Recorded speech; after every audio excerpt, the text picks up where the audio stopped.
Boa noite a todos. É um grande prazer tê-los aqui. Eu gostaria de antecipadamente agradecer a presença de todos, em especial e principalmente as presenças aqui conosco da professora doutora Raquel e professora doutora Margarete, que gentil e prontamente aceitaram o nosso convite para essa conversa tão importante para a comunidade tratadora de hemofilia no Brasil. O nosso assunto hoje ele é amplo, hemofilia e Covid-19.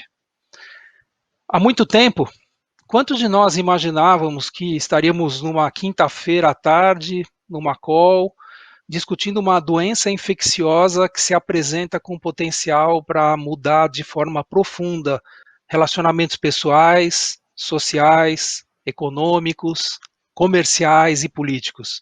Acredito que poucos de nós o imaginam. E hoje, esse assunto, ele permeia discussões científicas, permeia discussões em papers, a mídia social e até mesmo conversas de roda. Vivemos esse momento disruptivo. É disruptivo nas culturas, nos relacionamentos e até nas civilizações. A expectativa é do pós-pandemia, assim como aconteceu em outras epidemias. E sabemos que na pós-pandemia o mundo não será o mesmo.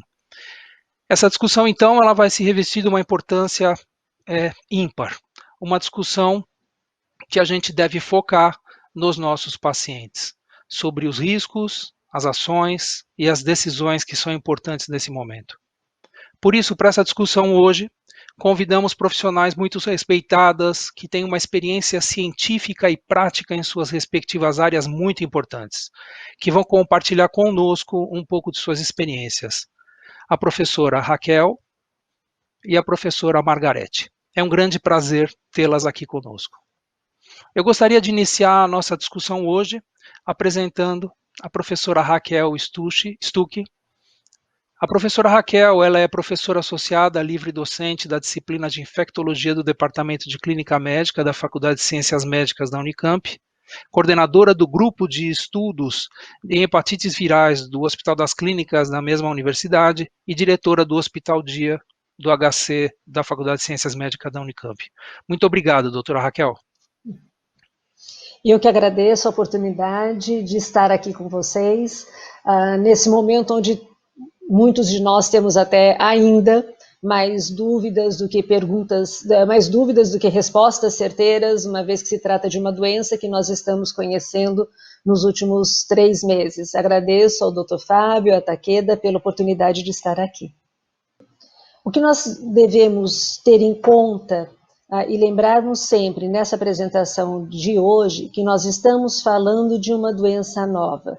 Então, muito do que nós sabemos, ou pouco que nós sabemos do que aconteceu na Ásia e no hemisfério norte nos últimos 3 meses, e não sabemos se teremos uma evolução parecida ou diferente do que aconteceu lá. Então, talvez os modelos ou mesmo a evolução da doença seja diferente aqui no hemisfério sul, e essa resposta nós ainda não temos. E muitas respostas também para vários questionamentos sobre a doença nós não temos ainda. Como está a infecção pelo coronavírus no Brasil no momento? Próximo, por favor.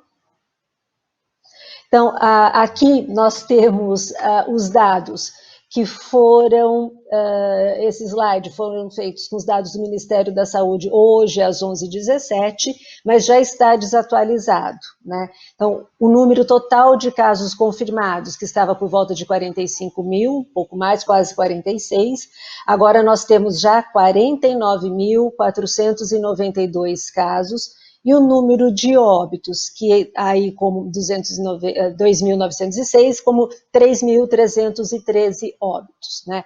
Mais a letalidade de aproximadamente de 6,4%. Os dados até o dia de ontem mostravam que nós tínhamos 17 mil pacientes em acompanhamento e 25 mil, um pouco mais de 25 mil pacientes já recuperados, ou seja, já fora, provavelmente, de hospitais, ou encaminhando-se para a alta, com um quadro clínico já bem melhorado e próximos a terem alta e continuarem o acompanhamento em seus domicílios. Temos um mapa do Brasil mostrando o número de casos confirmados.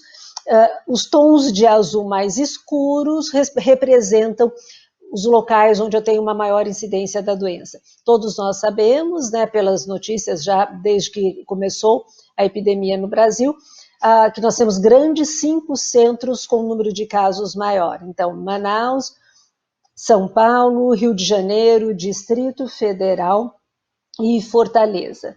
E no círculo colorido, nós podemos ver qual é a distribuição desses casos por região. Então, o maior número de casos, correspondendo a mais de 50%, se concentra na região Sudeste. Depois nós temos a região Nordeste, com um número maior de casos, próximos a 30 mil. Depois a região Norte, a região Centro-Oeste e depois, com um número menor de casos, a região Sul. No próximo slide, nós podemos comparar o número de casos do Brasil, que é o mapa em azul, com o número de óbitos no Brasil. Então, há uma sobreposição nos estados de São Paulo e do Amazonas, concentrando o maior número de óbitos, e depois os estados do Nordeste também, e Rio de Janeiro e Paraná. Nós sabemos que, apesar do estado do Amazonas estar todo pintado dessa forma, né, como um estado com um número importante de óbitos, assim como também de casos, a quase totalidade dos casos e óbitos se concentram na cidade de Manaus. O próximo, por favor. Aqui também os dados tirados do boletim do Ministério da Saúde, né, que foi atualizado ontem à tarde, né, até agora não tinha um novo boletim novo. Nós vemos no quadro superior essa curva de ascensão do número de casos do Brasil desde que começaram os casos em fevereiro e com uma tendência, ao que parece, de um declínio aí do número de casos nos últimos dias. Onde eu tenho o gráfico com colunas, o número de casos confirmados, conforme eles foram aparecendo nas semanas epidemiológicas, né, que se diz em epidemiologia, e o número de óbitos, e uma outra forma de ver no quadro, no gráfico abaixo, o número de casos confirmados, ainda uma curva em ascensão, e o número de óbitos na linha amarela ali embaixo. O próximo, por favor. Aqui nós vemos, eu achei interessante mostrar também para vocês como foi a evolução dos casos de insuficiência respiratória aguda grave, que também está disponível no manual do Ministério, aqui no Brasil, de 2019, em amarelinho, e 2020 em cor de rosa. Então, apesar de nós termos também o vírus já no ano passado, né, a gente tivemos uma temporada muito importante até de vírus da influenza, da gripe, esse ano já aumentando, né, de modo significante o número de casos de síndrome respiratória aguda grave, e a maior parte deles relacionados ao coronavírus, como nós podemos ver no gráfico embaixo, onde em preto aparece para vocês os casos relacionados aos demais vírus, que não coronavírus, e depois em amarelo ao Covid, e aqui por estado. Então, a gente vê no estado de São Paulo um número, né, de pacientes em amarelo por coronavírus já confirmado, lembrando que a confirmação dos exames, ela está oscilando em cada estado. A notícia de ontem do Ministério, que quase todos os exames já foram realizados, no estado de São Paulo, integralmente todos os exames foram realizados, mostrando a evolução aí dos casos, e o número de casos, melhor dizendo, estado por estado. Então, maior número de casos em São Paulo, e depois de insuficiência respiratória, na sequência, os outros estados. O próximo.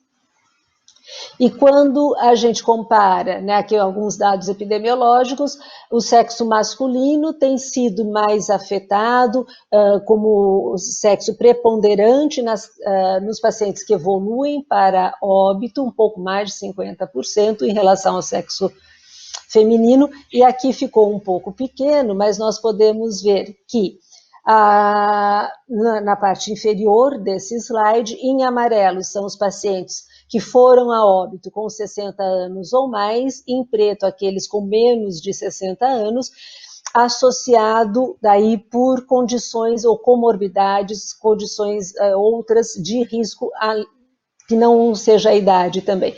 Então, a cardiopatia, diabetes e pneumopatia e doença renal como as principais comorbidades associadas ao óbito nos pacientes acima de 60 anos de idade, e o que nos chama a atenção, que a gente não via nos pacientes, nos dados estatísticos da Ásia e do Hemisfério Norte,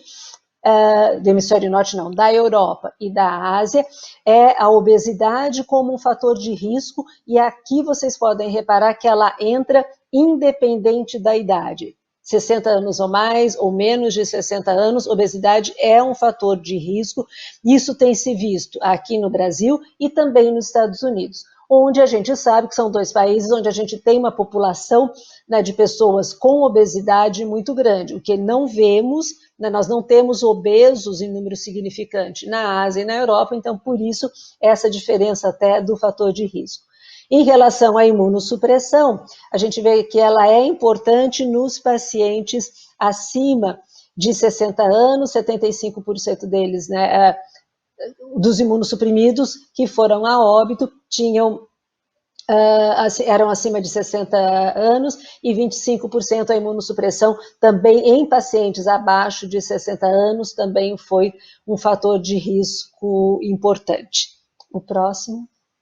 Quando nós vamos comparar como estamos, né, esses dados são os dados que estavam disponíveis, tabulados no Ministério, ainda na gestão anterior. Então, esse boletim é do dia 23, né, de abril, que eu acessei hoje, e nós vemos que a mortalidade por 100 mil habitantes, e este, na minha maneira de ver, é o índice que melhor reflete a gravidade da doença, e onde a gente pode comparar país por país, porque quando nós usamos letalidade, que é o número de pessoas que adoeceram, e pelo número de pessoas, né, o número de pessoas que morreram pelo número de pessoas que adoeceram, isso é letalidade. Isso não dá uma fotografia boa de qual foi a gravidade da doença nos diversos países, porque cada país adotou um critério diferente para fazer o diagnóstico dos casos. Japão testou todo mundo, aqui a gente está testando até o momento só quem está internando, então só saber quem está doente para ver a gravidade da doença não é importante, e por isso esse índice, né, que a gente usa, que está na última coluna, de mortalidade por 1 milhão de habitantes, é o mais fidedigno. E nós temos que o Brasil está com uma mortalidade, né, de 12 por 1 milhão, que é bem inferior ao que temos visto nos Estados Unidos, Espanha, Itália e França, e mesmo da Alemanha, que é tido como que teve uma evolução mais favorável aí dos casos, né? Então, no panorama do Brasil e do mundo, claro que o número aqui de óbitos e tudo não está atualizado, é de 2 dias atrás, mas dá uma ideia da letalidade, da mortalidade aqui no nosso meio. Considerando também que, nesta ocasião, nós ainda não tínhamos todos os exames realizados, então, mas isso pesa para os dois, vai pesar aqui para o lado da mortalidade, talvez um pouco maior que 12 seja a nossa mortalidade no momento, com a confirmação dos últimos exames realizados nas últimas 24 horas. O próximo. Acho que era isso.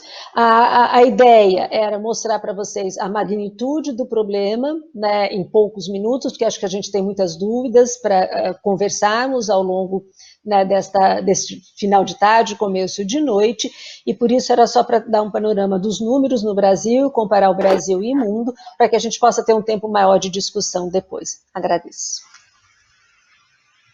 Muito obrigado, professora Raquel Stuck.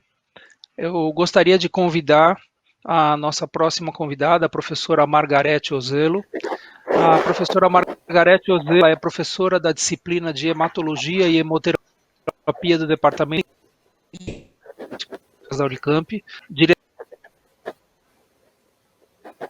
da divisão da Unicamp e coordenadora do Centro de Hematologia e Hemoterapia da Unicamp. Muito obrigado, doutora Margarete. Muito obrigada, boa noite a todos. Obrigada, doutor. E como colocado para Raquel, é uma situação muito peculiar, uma situação que sem precedentes e que todos nós estamos aprendendo juntos. Então, a ideia aqui é justamente trazer o que tem de notícias e do que nós podemos aprender e cada vez mais trocar experiências, porque é uma situação que realmente começou muito recentemente e, como já colocado pelo doutor Fábio, pela doutora Raquel, as notícias elas vão acontecendo, a ciência está evoluindo junto com a evolução da Covid-19. E por isso eu agradeço muito essa oportunidade.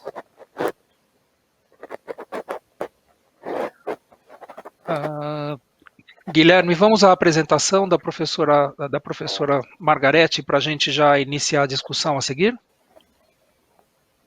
Próximo. Bom, eu gostaria de iniciar já complementando ao que a Raquel falou, né? Esses são os dados da Organização Mundial da Saúde de ontem, mostrando a evolução dessa pandemia. E se a gente pensar nisso, quer dizer, tudo começou nos últimos dias de 2019, em janeiro e fevereiro era basicamente restrito à China, e hoje o que nós vemos já uma expansão muito grande. Os dados de hoje atualizados, a gente já tem mais de 2,5 milhões de pessoas infectadas em todo o mundo, e o número de óbitos já ultrapassa 175 mil. Próximo, por favor. Como já apresentado pela doutora Raquel, quer dizer, o Brasil também foi acometido por essa situação e, obviamente, os números são bastante preocupantes. A gente já tem os números de óbitos hoje que ultrapassam 3.300. Então, é uma situação que já está em nosso meio e, obviamente, muitas questões precisam ser abordadas por nós. Próximo, por favor. Como colocado, tudo é muito novo, e quando, conversando com o Fábio, ele solicitou para que a gente discutisse, né, com o impacto da Covid-19 na hemofilia, eu fui buscar todas as informações que eu tenho acompanhado, e aqui não temos muitas informações, mas como vocês sabem, a ciência tem as publicações, elas saem todos os dias, o número de publicações voltadas relacionadas à pandemia é imenso, e duas recomendações que eu tenho são do próprio site da Federação Mundial da Hemofilia. Então, em março, dia 21 de março, foi publicado as primeiras recomendações práticas para as pessoas com hemofilia, por um grupo de experts ligados, né, na Federação Mundial de Hemofilia, e mais recentemente, no dia 2 de abril, então, alguns também uns questionamentos sobre os riscos da Covid-19 em pacientes com doenças hemorrágicas. Próximo, por favor. Então, aqui alguns resumos sobre essas questões. A primeira pergunta que já me fizeram, né, é se o grupo de pacientes com doenças hemorrágicas, se o grupo de pacientes com hemofilia tem maior risco de desenvolver a doença, a COVID-19, que após uma infecção pelo SARS-CoV-2, se uma doença grave. Na verdade, não há suscetibilidade maior à infecção em pacientes imunocompetentes com qualquer distúrbio hemorrágico, e isso inclui, obviamente, os pacientes com hemofilia. Então, não é considerado um grupo de risco. Mas, conforme já colocado pela doutora Raquel, e que tem sido discutido amplamente, existem sim a possibilidade de comorbidades e o próprio envelhecimento, a idade, são considerados situações que expõem as pessoas, uma vez infectadas, ao risco de desenvolver formas graves da doença. Entre essas situações, a doença frisado que não foi uma situação observada na China, mas nos Estados Unidos e aqui no Brasil tem chamado a atenção, são situações que são prevalentes na nossa população com hemofilia.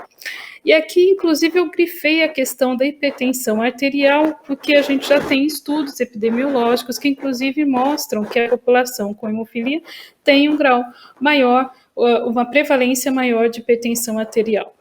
Eu queria aqui já a primeira recomendação em todas as pessoas que trabalham com hipertensão, cardiologistas, nefrologistas, quer dizer, a primeira recomendação aí é não interromper o medicamento para o controle da pressão arterial, manter o devido controle, e isso a gente precisa focar com os nossos pacientes, já que é uma situação prevalente. Quando a gente fala de doença cardiovascular, a clássica, a gente sabe que talvez não seja tão prevalente entre os pacientes com hemofilia e outras doenças hemorrágicas, mas a gente sabe que outras situações podem acontecer. Aqui eu só pus uma nota, essa nota também foi colocada nos pacientes na própria Federação Mundial de Hemofilia, sobre a presença da infecção pelo vírus HIV. Na verdade, eu até hoje fui buscar notícias mais recentes, entre elas relacionadas, tem um webinar da própria Organização Mundial da Saúde sobre HIV e o Covid-19, e os dados são controversos, aparentemente não tem maior risco, mas há, obviamente, uma menção sobre situações em que as células CD4 estejam num nível mais baixo, menor que 200, o uso inadequado de antirretrovirais. Esse, com certeza, é um assunto que depois nós poderemos conversar melhor com a professora Raquel, que trabalha amplamente com esse assunto, e, inclusive, é até interessante, porque nessa observação da Organização Mundial da Saúde tem até alguns questionamentos de não ocorrência de casos graves da doença da Covid-19 nesse grupo de pacientes. Há algumas hipóteses. Uma das hipóteses é o próprio uso de antirretrovirais para pacientes em uso devido à infecção pelo HIV, que podem ter algum efeito também no SARS-CoV-2, e a própria diminuição da atividade linfocitária celular. Próximo, por favor. Bom, e a respeito do tratamento? Será que numa situação como essa, o que é a recomendação para os nossos pacientes com hemofilia? A principal questão aqui é que não há nenhuma razão para mudança ou interrupção, ou mesmo de uma maneira para todos os pacientes, intensificar a profilaxia. O que se tem a orientação é manter o esquema de profilaxia para quem faz profilaxia, fazendo os controles habituais, ou seja, a avaliação clínica, e na presença de sangramento, obviamente, precisa avaliar se não é necessário se intensificar essa profilaxia. Não seria o melhor momento para troca de tratamentos, mas havendo qualquer sinal de sangramento, sempre a reposição ou o tratamento que o paciente faz uso é recomendado.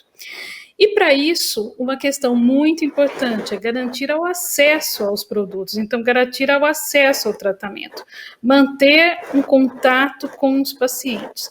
Eu acho que isso é uma questão, uma experiência que eu gostaria de passar com vocês. Eu sei que eu conheço muita gente no Brasil todo relacionado ao tratamento de hemofilia. Eu sei que nos centros a gente sempre tem um contato muito próximo aos nossos pacientes. Esse contato nunca foi tão importante. Então, é muito importante manter os nossos pacientes tranquilos, garantir que eles tenham produtos nas suas casas, garantir as doses domiciliares, o tratamento de forma correta, facilitar aqueles que dependem da infusão dos fatores em algum outro centro de suporte, o próprio no Hemocentro, então buscar alternativas. Eu acho que aí a gente sempre fala de individualizar o tratamento, agora facilitar. A notícia que se tem é que não há nenhum indício de comprometimento na produção ou disponibilidade dos produtos. Isso tem sempre no próprio site da Federação Mundial de Hemofilia as notas de diversos fabricantes voltados para os produtos de tratamento para hemofilia e doenças hemorrágicas, e as aquisições no Brasil também não há nenhum sinal de comprometimento nesse momento. Portanto, também não há nenhuma situação que a gente tenha que armazenar mais. A gente tem que garantir para os pacientes e talvez facilitar para que eles não tenham que retornar tantas vezes. Eu sei que alguns centros, inclusive, estão buscando alternativas, como, por exemplo, entregar os produtos no domicílio dos pacientes, quando essa for uma alternativa viável para alguns deles. Próximo, por favor. Um outro questionamento é sobre os produtos derivados de plasma humano, né, os chamados hemoderivados, se eles têm risco de contaminação pelo vírus, né, pelos SARS-CoV-2. Na verdade, aí é muito importante frisar que os processos de inativação viral que utilizamos regularmente, eles são suficientes para destruir o vírus. Lembrar que o vírus da Covid-19, ele tem uma cápsula lipídica, e os processos de inativação viral habituais, eles são suficientes que mesmo se houvesse uma viremia, que não é uma situação esperada, esse processo de inativação viral, ele destrói completamente. Então, eles são seguros e também, de novo, não há nenhum motivo para se preocupar em relação a isso. E em relação às transfusões dos hemocomponentes, lembrar que atualmente nós temos uma nota técnica do Ministério da Saúde de 27 de março, garantindo alguns critérios muito importantes durante a doação de sangue, que garanta que seja protegido para evitar qualquer contaminação em relação às doações. Mas lembrando que não é esperado, o risco é muito baixo, porque, inclusive, embora tenha um relato até de ser encontrado um PCR positivo numa amostra de um doador assintomático, não há nenhum indício de que o Covid-19 pode ser transmitido por doação de sangue, e lembrando que todos esses cuidados também são tomados durante a coleta, né, de um sangue doado. Próximo, por favor. Bom, e no caso do paciente com hemofilia apresentar infecção pelo vírus, né, que causa a Covid-19. Na verdade, a primeira questão que todos os colegas sempre enfatizam é sempre manter uma estreita comunicação entre o hospital, o centro de atendimento, qualquer unidade que esteja atendendo e avaliando esse paciente que com suspeita da Covid-19, com o centro tratador da hemofilia, que é onde a gente tem as informações sobre os pacientes e podemos trocar. É muito importante que o paciente, os familiares, comuniquem sobre o diagnóstico da doença hemorrágica, seja ela hemofilia, qual é o tratamento, e dê o contato para que isso seja discutido, para a gente saber a gravidade e se há alguma situação específica para ser discutida. As recomendações do segmento, de uma maneira geral, são as mesmas para outras pessoas infectadas pelo Covid-19. Então, casos leves, permanecer em casa, não há nenhuma contraindicação no uso de medicamentos sintomáticos, como paracetamol, e aqui no Brasil nós temos a dipirona.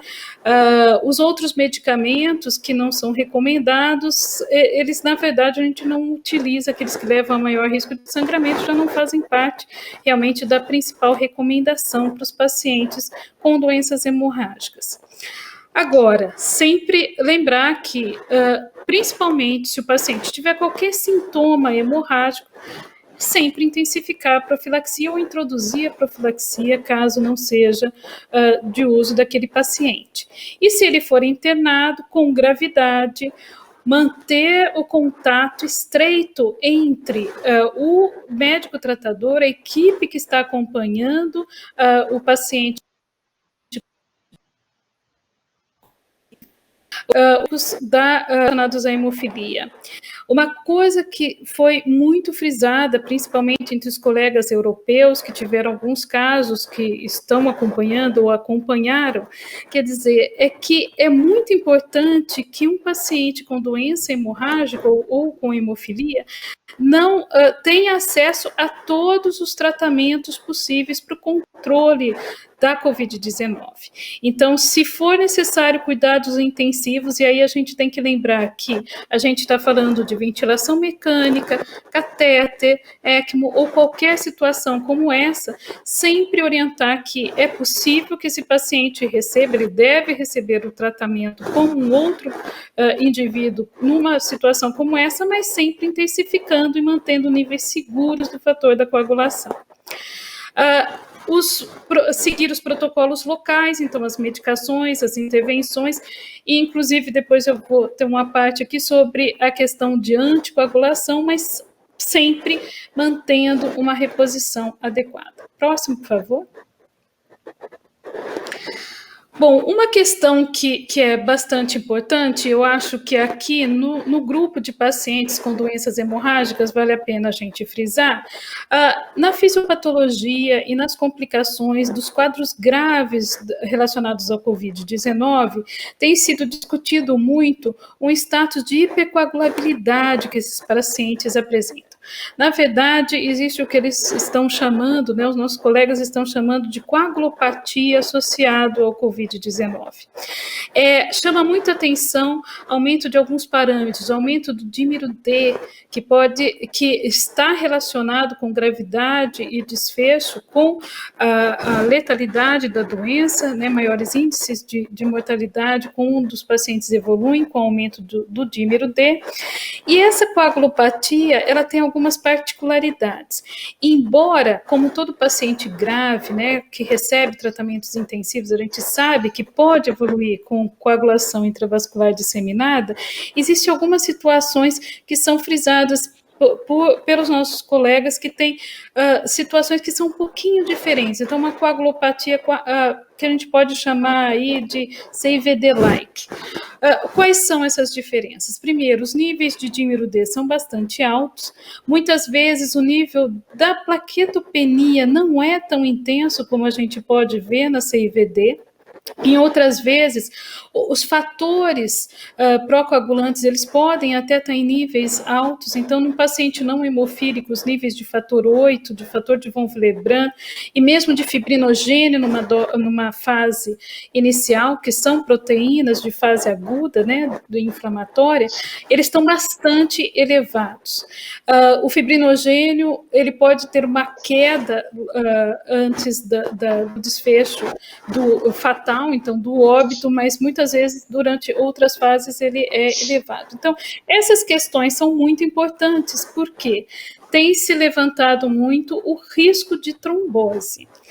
Então, como fazer com um paciente que tem hemofilia, que então eu estou fazendo a reposição e eu tenho que fazer a reposição do fator, algumas vezes em situações graves, não é no caso leve ou moderado, nessa situação grave de tratamento intensivo, é recomendado o uso de anticoagulantes, sobretudo heparina de baixo peso molecular, e que os nossos colegas que têm experiência no controle desses pacientes, independente da hemofilia, recomenda-se sim usar os anticoagulantes, desde que acompanhado de reposição do fator. A ideia aqui é o seguinte: independente do que esteja acontecendo, o paciente, a gente tem que dar o suporte e fazer o tratamento conforme os protocolos estão se desenvolvendo para o controle desses pacientes críticos. Existem algumas questões aqui importantes, um pouco peculiares, por exemplo, alguns indícios não só de trombose, mas talvez de microangiopatia. Obviamente, estamos todos aprendendo cada vez mais, isso nem tudo é uma situação que é comum a todos os pacientes graves, que aparece numa situação muito frequente, mas uma questão que chama atenção é que, por exemplo, alguns questionamentos, e embora sejam poucos casos que a gente tem conhecimento, vale frisar que o uso de questionar, até colegas preferem evitar quando possível. Isso é uma questão importante para a nossa comunidade, porque é uma droga, os antifibrinolíticos, o ácido tranexâmico é amplamente utilizados, mas nessa situação a gente tem que levar em consideração o risco tanto do sangramento, mas sobretudo da trombose associada também. Próximo, por favor. Bom, eu coloquei aqui só brevemente sobre a questão do uso da cloroquina, hidroxicloroquina, que depois a gente pode comentar melhor até, eu acho que a Raquel tem muito mais a falar sobre isso, e porque em outras experiências que eu tive discutindo sobre o Covid e hemofilia, essa foi uma pergunta recorrente. E a questão, acho que no passar das semanas, né, talvez não tenha tanto um otimismo tão grande, mas enfim, ainda está sendo utilizada. É importante frisar que ela não é contraindicada para os pacientes com doenças hemorrágicas, então se fizer parte do protocolo da instituição que estiver atendendo um paciente com Covid-19, ter a presença de uma comorbidade, uma doença hemorrágica hereditária, ela não contraindica, mas vale lembrar que as evidências ainda elas são fracas, tem vários questionamentos, e os efeitos colaterais relacionados à cloroquina, hidroxicloroquina, arritmia cardíaca, é uma delas, e lembrando que também a dose deve ser ajustada em pacientes com alteração hepática ou renal. Próximo, por favor. Em relação aos pacientes que estão em estudos clínicos, em uso de novos tratamentos, ainda em investigação, em uso de novas drogas, aqui tem sempre uma questão importante, isso é muito frisado pela Federação Mundial de Hemofilia, nós sabemos que o Brasil participa em diversos centros, participa de diversos estudos clínicos de drogas ainda não aprovadas. E a gente sabe que hoje já tem vários diferentes tipos de tratamento, alguns até que levam a um novo balanço da hemostasia. Como eu expliquei, na verdade, tudo é muito novo, não se tem dados, mas é muito importante lembrar que os pacientes que fazem parte de estudos clínicos sempre fazer uma notificação muito próxima e correta de eventos adversos, ficar muito próximo desses pacientes, avaliar com os sponsors dos patrocinadores dos estudos alternativas sobre as limitações de visitas presenciais, mas sem perder de vista os pacientes que participam desses estudos, porque é tudo muito novo e, obviamente, aqui uma situação que é mais nova do que nunca, porque nós estamos falando de medicamento numa situação de uma infecção que, inclusive, tem interferências, como eu já apresentei, até inesperadas na hemostasia. E isso vale lembrar que é muito importante ter um cuidado muito particular nessa situação. Próximo, por favor. E aqui, só para complementar, então, se vocês procurarem hemofilia e Covid-19, não temos muitas coisas, na verdade, só tem um único relato de um caso que foi publicado, de um hemofílico que evoluiu com a infecção de uma forma leve, mas a gente sabe que tem colegas que têm mais experiência. Aqui são publicações recentes, essa publicação do Cedric Hammonds, aqui com alguns sites, e hoje eu acho que talvez seja a melhor forma da gente buscar as informações. O site da Federação Mundial de Hemofilia também tem atualizações frequentes, e aqui eu, inclusive, recomendo esse webinar que foi apresentado no dia 9 de abril. Tem outros previstos ainda sem data, do mesmo jeito os sites do ISTH com mais informações sobre o assunto. E só para finalizar, a pergunta aqui também, então, como evitar a infecção, né, num paciente com hemofilia? Evitar a infecção, eu acho que é aquilo que já estamos cansados de ouvir a recomendação, quer dizer, é a lavagem de mãos, a higienização, a etiqueta ao tossir, o uso de máscara, isolamento social, e uma vez que os nossos pacientes tenham a infecção, a gente tem que buscar a informação. Acho que isso é o mais importante, que cada vez mais a gente está aprendendo com essa experiência. Próximo, por favor. É isso que eu gostaria de falar. Muito obrigada, e eu estou muito feliz de podermos receber perguntas. Muito obrigado, doutora Margarete. Excelentes apresentações, objetivas, bastante práticas aí, bastante adequadas para o nosso momento atual. Nós recebemos aqui, eu estou acompanhando inúmeras perguntas, eu vou tentar fazer uma triagem para a gente começar o nosso bate-bola.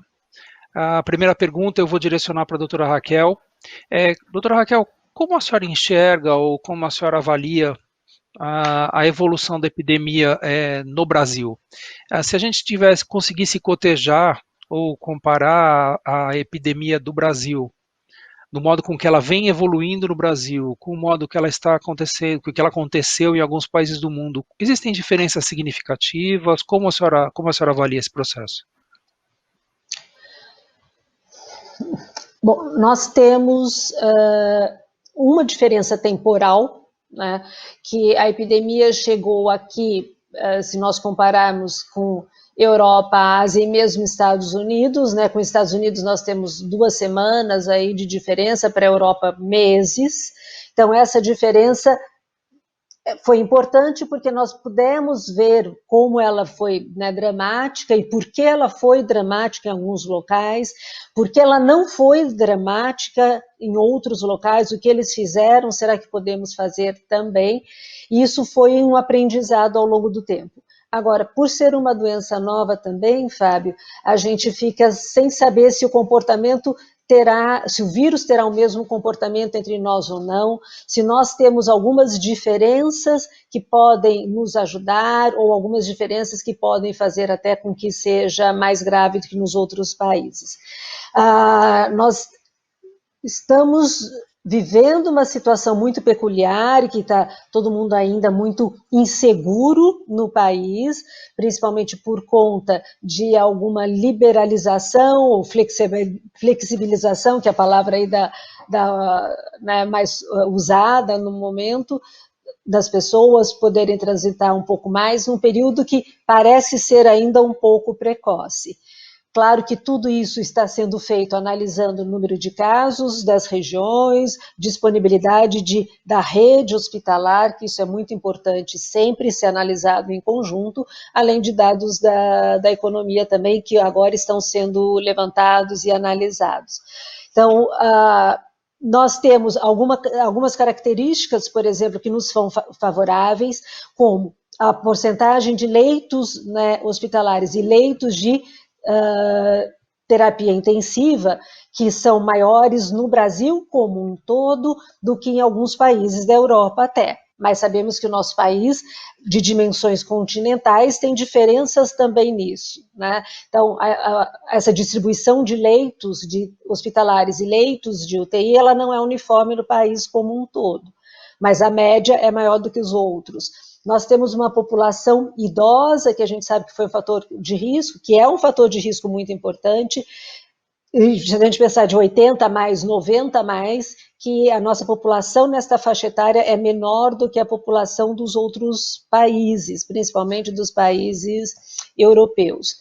Temos uma vantagem, e aí uma vantagem que fica muito grande entre vários países europeus, e mesmo comparando com os Estados Unidos, porque com todas as dificuldades e todas as falhas que possam existir, nós temos um sistema único de saúde, né? Que eu acho que a grande lição que teremos ao final dessa pandemia no Brasil é que é preciso fortalecer cada vez mais o sistema de saúde e investir neste sistema de saúde, porque é ele que vai conseguir salvar vidas de fato, né? Então, essa acho que é uma análise que a gente pode fazer uma comparação com pontos positivos e negativos. Falei dos leitos de UTI que não estão distribuídos de uma forma homogênea, né, em todo o país, e é o que a gente vê, por exemplo, quando a gente compara Sul e Sudeste com o Norte, né? Então, a disponibilidade de atenção hospitalar, de leitos de unidade de terapia intensiva em Manaus, particularmente, um estado que teve, né, uma deteriorização muito importante dos seus serviços de saúde, trouxe o caos e a tristeza que temos acompanhado. Então, essa desigualdade até na oferta dos serviços de saúde, claro que impacta também, né, para nós, sem dúvida nenhuma. Muito obrigado, doutora. A próxima pergunta, eu vou fazer um compilado aqui de algumas perguntas, é para a doutora Margarete. Acho que uma pergunta reincidente é um pouco sobre a discussão sobre o fato do hemofílico ser um paciente considerado de risco ou não, e uma outra pergunta é sobre o atendimento do paciente dentro do vosso hemocentro. Como que está a rotina? O que vocês estão fazendo de diferente? Vocês estão utilizando a telemedicina para atender esses pacientes? Como está sendo a rotina diária dentro do vosso hemocentro? Bom, muito obrigada pela pergunta. Na verdade, o nosso hemocentro, a gente já tem uma equipe que tem um contato muito próximo aos pacientes. Acho que muitos aqui da comunidade conhecem a nossa enfermeira, a Andrea Sambo.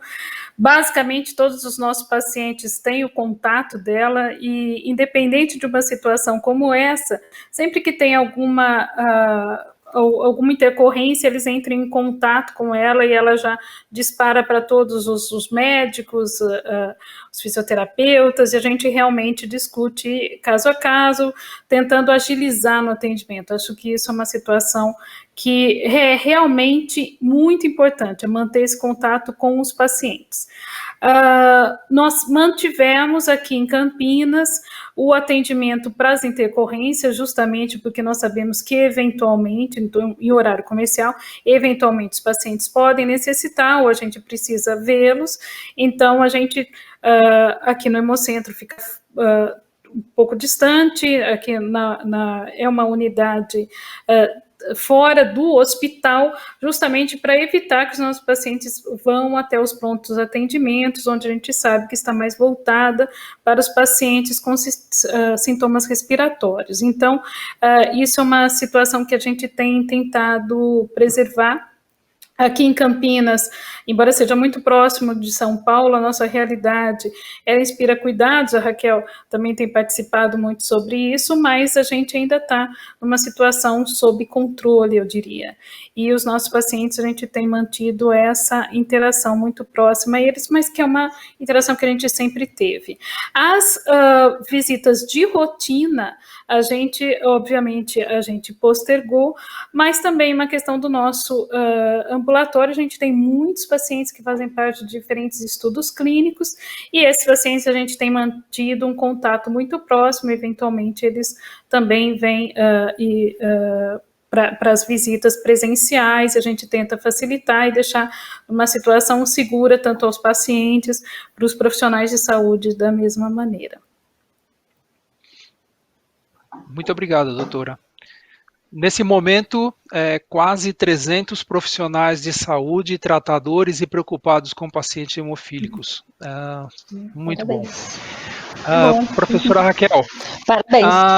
Se a senhora conseguisse, acho que uma pergunta recorrente que eu também tenho aqui é a respeito dos testes sorológicos, IgM, IgG e IgA, os momentos de realização, assim como a pesquisa do vírus. A senhora podia nos comentar alguma coisa sobre isso? E se esses testes já estão disponíveis na rede? Eu sei que é uma pergunta um pouco mais difícil, mas se a senhora pudesse comentar alguma coisa. Bom, nós temos para diagnóstico de doença aguda, né, quando o paciente está com febre, tosse, o diagnóstico de doença aguda é feito. A confirmação desse diagnóstico é feita através do RT-PCR, que é o suave de nasofaringe que deve ser colhido, mas ele deve ser colhido entre o 3º e o 7º dia. Então, amostras colhidas antes do 3º dia, não adianta ter pressa para colher, porque o exame vai vir negativo, com muita chance, e muito tardiamente também, porque diminui muito a carga viral para ser pesquisada. Mesmo colhendo neste intervalo de tempo e a coleta tendo sido tecnicamente correta, mesmo assim a sensibilidade da RT-PCR é de próximo a 70%, 67%, 63% a 67%. Ou seja, eu tenho quase um pouco mais de 30% de falso negativo, mesmo para quem tem a infecção pelo coronavírus, né? Por isso que se recomenda, dentro de uma forte suspeita da infecção, né, pelo SARS-CoV-2, que se o primeiro exame veio negativo, que se repita 24 horas depois, se isso for possível. Sabemos da dificuldade, né, de se obter o teste, até de comprar os testes, a dificuldade de ter insumos para realizar e a dificuldade de ter recursos humanos para realizar os testes, com a demanda imensa que está sendo necessária. Mas para o diagnóstico de fase aguda é esse. E depois nós temos os testes sorológicos, onde tanto os testes sorológicos tradicionais, quanto também os testes rápidos. De teste rápido, nós também temos as duas qualidades, uma para pesquisar antígeno do vírus e os outros para os anticorpos. Em relação à sorologia, aqueles que vêm IgA e IgM, eles são de fase aguda e devem ser colhidos depois do 8º dia. Alguns são IgA e IgM, outros IgM e IgG, e devem ser colhidos depois do 8º dia, preferencialmente a sensibilidade aumenta depois do 14º dia de doença. Então, são exames que vão indicar a presença, que já houve um contato anterior ao vírus. Se esses exames são feitos antes do 14º dia, é muito provável que a pessoa ainda esteja em período de eliminação do vírus, mas com uma carga pequena, que a PCR daria negativa, mas já está positivando o anticorpo. Mas alguns cuidados nós temos que ter, Fábio, porque a gente sabe que cerca de 20, os estudos, principalmente agora da China, mostram que 15 a 20% das pessoas que tiveram infecção pelo coronavírus não apresentam anticorpos. Então, pelo menos estes anticorpos que conhecemos até agora. Então, não ter os anticorpos não significa necessariamente suscetibilidade à doença.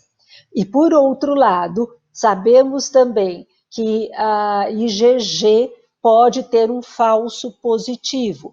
Pode, por exemplo, dar falso positivo para dengue, o que é um problema muito grande para a gente. né, porque nós temos a co-circulação, né, de dengue em muitas regiões no momento atual, né, e de coronavírus também. Então, a gente precisa, em relação aos testes que foram adquiridos agora pelo Ministério da Saúde, a informação que nós temos, que nós teremos testes para pesquisa de antígenos, semelhante ao que a gente faz com a dengue, também a partir do 3º dia, e teremos testes rápidos para diagnóstico, já para pesquisa de anticorpos, agora de vários fabricantes e com perfis de sensibilidade e especificidade muito distintos. Então, a análise destes resultados a gente vai ter que fazer com muita cautela. Talvez eles sejam mais úteis até num cenário de análise epidemiológica, para se ter uma ideia de quanto que a infecção afetou a população do país, ou determinada região, determinado estado, do que para diagnósticos individuais, até os sorológicos, né? Ainda há muita diversidade na análise dos dados, na sensibilidade e especificidade deles, infelizmente. Perfeito, professora Raquel. Professora Margarete, uma pergunta a respeito ainda sobre o atendimento em vosso centro. As orientações de enfermagem, orientações fisioterápicas, as orientações, como elas estão sendo conduzidas nesse momento? Elas estão sendo feitas por algum outro tipo de estratégia ou simplesmente há uma orientação para a manutenção do que estava sendo feito? Como tem sido feito esse acompanhamento desses pacientes? Então, essa é uma questão importante, eu acho tudo baseado na comunicação e individualização dos casos. Então, por exemplo, uma questão que nós tivemos logo ao início era as mães, principalmente de crianças muito pequenas, que elas traziam os seus filhos para fazerem as infusões aqui no nosso centro, ou mesmo um dos casos, para buscar quais são as alternativas. O fato é que, principalmente, muitas famílias conseguiram manter, por exemplo, nas unidades básicas de saúde. As orientações da fisioterapia, a Janaína, a Glenda, que são as nossas fisioterapeutas, elas continuam em contato. Os pacientes, o contato é praticamente diário, então a gente sempre busca alternativas, eles já são orientados, por exemplo, para buscar fazer exercícios no domicílio, fazer o contato se tiverem alguma intercorrência, e quando necessário, como eu falei, em horário comercial, eles podem procurar o nosso centro. O que a gente tem tentado é realmente diminuir a aglomeração, isso a gente já conseguiu, porque nós, como vários locais, diminuíram os casos que não eram considerados urgentes ou que não tinham necessidade de vir, mas a gente está aberto principalmente para dar continuidade ao tratamento e, sobretudo, para disponibilizar os produtos. Então, a questão dos produtos, o abastecimento em relação aos produtos, isso é muito importante, não necessariamente são os pacientes ou um familiar, a gente tem tentado facilitar caso a caso para que não falte os produtos para chegarem até os pacientes e é muito importante que eles mantenham seu tratamento. Muito bom, doutora. Doutora Margarete, uma última pergunta para a senhora e depois eu lanço uma pergunta única para a nossa mesa, para essas duas convidadas. Pacientes com imunotolerância, existe algum cuidado especial, além daqueles que a senhora já nos referiu? Não, sobre o tratamento, ele não tem nenhuma orientação que seja alterado. A imunotolerância, obviamente, ela pode ficar comprometida se por acaso as doses não forem suficientes, os retornos para a coleta dos exames, isso, novamente, tem que ser avaliado caso a caso, a facilidade de se ter esse acesso, mas também é muito importante, principalmente nos pacientes que estão numa fase já um pouco mais avançada da imunotolerância, buscar não interromper, se for possível, porque a gente sabe que a interrupção da imunotolerância pode comprometer o tratamento e isso não é desejável. Então, assim, não há nenhuma recomendação que seja diferente disso. Perfeito, doutora. Uma última pergunta, pelo adiantado da hora, para a nossa mesa. Quais as lições aprendidas? O que pensar para o futuro? O que aprendemos nessa situação que a gente pode usar em um outro momento? Doutora Raquel. Nossa Senhora, eu não esperava por essa. Mas a senhora já me respondeu sobre o SUS. Eu acho que deve ficar muito claro para todos, né, para os usuários, para aqueles que não precisavam ainda do SUS, para os governantes, para todos nós, que o SUS, que deve haver um grande investimento para o SUS em todo sentido, né? De instrumental, de RH, de aparelho, de carreira para as pessoas que trabalham lá. Então, acho que isso é uma grande lição, né? Porque se não tem sido pior, acho que é muito no nosso meio graças ao SUS.